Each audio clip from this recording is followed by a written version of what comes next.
You had one job to do. One job to do. One job to do. The United Nations has got one job to do with climate change, and that's very simple. It has to stop it. That's formalised in the UNFCCC, Article 2. Now that's its one job, and we can see from this graph that since it started and since we've had COP meetings, so the first one in Berlin, all the way through to Madrid, COP25 just recently, then it's basically failed on its one job to do.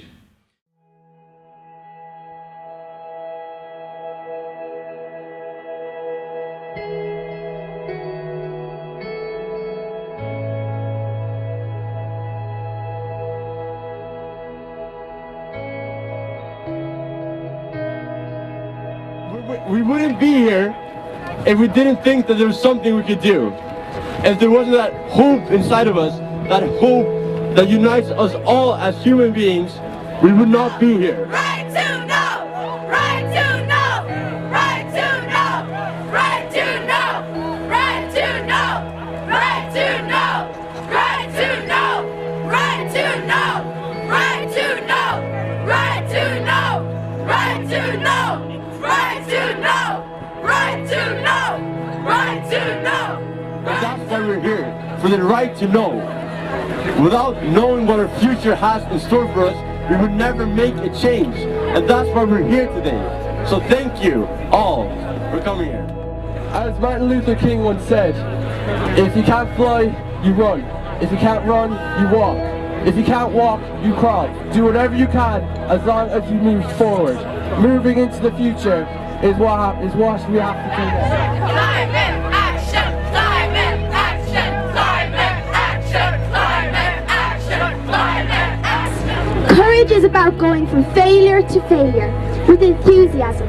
It takes courage to act. You have to be relentless and the kind of person who stands up for what is right now. Fearless and unstoppable. The last chapter of this earth hasn't been written yet. Please don't let it be written for my generation or any generation to come to see. Change! We want change! We want change! We want change! We want change! We want change! We want change! We want. Do not underestimate our courage. Do not underestimate our spirit. Do not underestimate our resolve. Do not underestimate our understanding. Do not patronize us with talk about recycling and small individual actions. We know the depth of the change that you need to make. We know that your lack of action has effectively already locked in a 1.5 degree temperature rise for us. This is Children's Rights Day. Everyone has the right to know the truth about what's happening. We have a right to a stable and safe environment. All of us have plans and ambitions for our adult life. Adults in the United Nations, you must put the facts about our future clearly on your website. Adults in the media, you must be strong for us. Hold our governments to account about their commitments.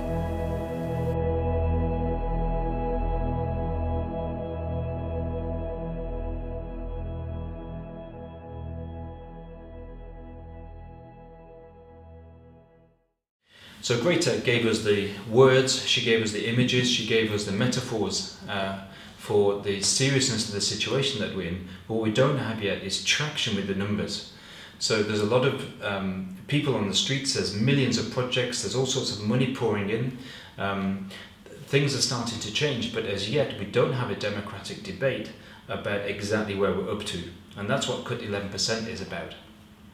Cut 11% is just a very simple way of taking a carbon budget and dividing it per capita equally, because we all have an equal right to the atmosphere, and working out what each nation of the world needs to stay under 2 degrees. So for example, Belgium here, it has to reduce its emissions by 13% per year starting from today. Now inside that number we have a few basic assumptions. First of all, we don't accept that you can make policies based on the idea that we can suck carbon out of the atmosphere with technology which is as yet unproven. That's not a fair assumption. Secondly, we also don't want there to be an overshoot. So we don't want lots of emissions to go into the atmosphere and then hopefully one day draw them back down again at a later date. The other two important principles inside the numbers for each nation are that, firstly, the calculations are done on a consumption base, not a territory base. So that means that if I buy a laptop, the emissions embedded in that laptop, they belong to me. And secondly, the emissions have to start from today. So many of the public announcements or government policies on emissions or target setting, they're not based on science, they're based on just convenience, and they don't insist that the emissions start now. And the longer that you wait, the more you accrue a greater burden for future generations to reduce. So for Belgium, cutting 13%, all those factors are squarely put in there. Whilst I really welcome, of course, what Greta has done, putting words onto the situation that we're in, at the moment, these have not crystallized yet into a demand for laws which can embody our rights to have a stable atmosphere. The civil rights movement in the 60s didn't stop until they'd won a law, the Civil Rights Act of 1964, to embody the rights which the people had to vote and to take an equal part in their society. Of course, in the early 60s, it looked like there was a lot going on. There was the protest marches, there was Martin Luther King's I Have a Dream speech, and so on.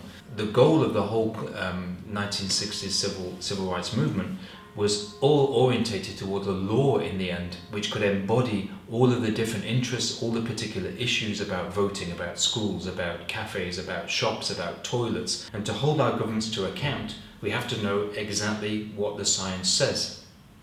There is a budget. There's a known amount that we can emit into the atmosphere to stay under 2 degrees. So cut 11% is really just a symbolic number. It shows that the nations of the world that have to do the most to combat climate change are the wealthiest. They're the ones with the strongest economies and the most resources to be able to tackle the problem. Having discussed now with all the details behind the 11% estimate of the cuts that need to be made, particularly by the wealthier parts of the world, it's really heartening to see how this younger generation has taken the science and interpreted that as to what needs to be done, particularly, as I say, amongst the high-emitting countries. And it fits very closely in terms of their conclusions with the work that colleagues and I have been undertaking at the University of Manchester and also at Uppsala in Sweden.